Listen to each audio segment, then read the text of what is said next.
আসসালামু আলাইকুম। আমি ডাক্তার কাউসার আহমদ কনক, একজন প্লাস্টিক কসমেটিক এবং ব্রেস্ট সার্জন।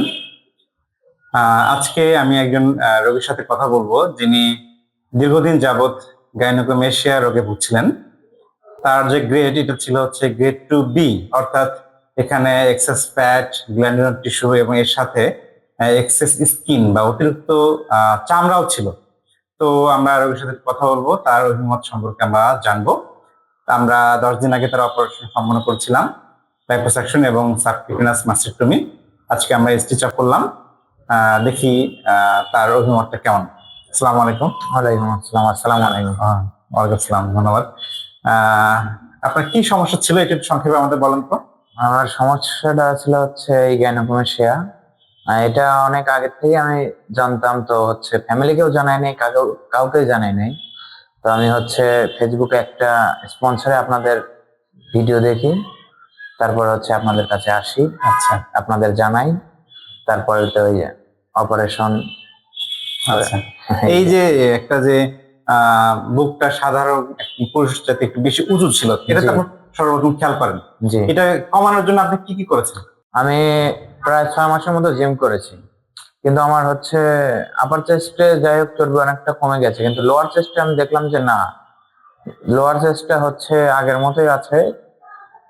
কিন্তু ওই এটা যাচ্ছে না আর কি। আমার ট্রেনারকে বললাম, ট্রেনার বললো এটা হচ্ছে তোমার ডাক্তার দেখাতে হবে, এটা জিমের মাধ্যমে সম্ভব না।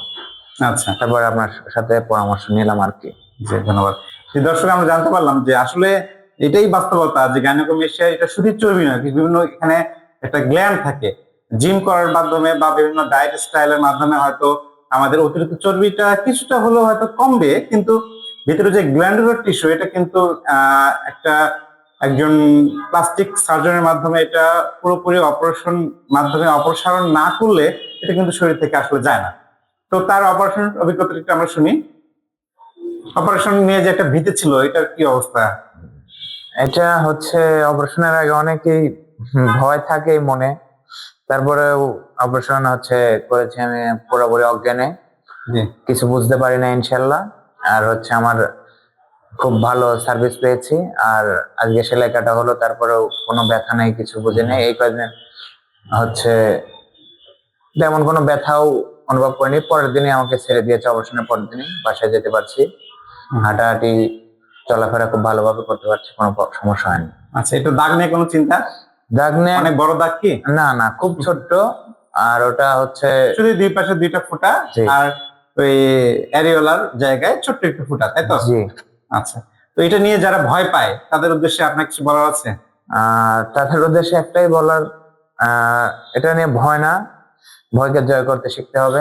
তো আমি যেভাবে আসছি আপনারাও আসুন, স্যারের সাথে পরামর্শ করুন, কথা বলুন, ইনশাল্লাহ ঠিক হয়ে যাবে। জি, অনেক অনেক ধন্যবাদ। আমাদের একজন তরুণ এবং স্মার্ট একজন রোগীর আমরা অভিমত শুনলাম। যারা এটা নিয়ে ভয় করছেন বা শঙ্কার মধ্যে আছেন, তারা নিঃসংকোচে আমাদের সাথে যোগাযোগ করুন, সেবা নিন, সুস্থ থাকুন। ধন্যবাদ।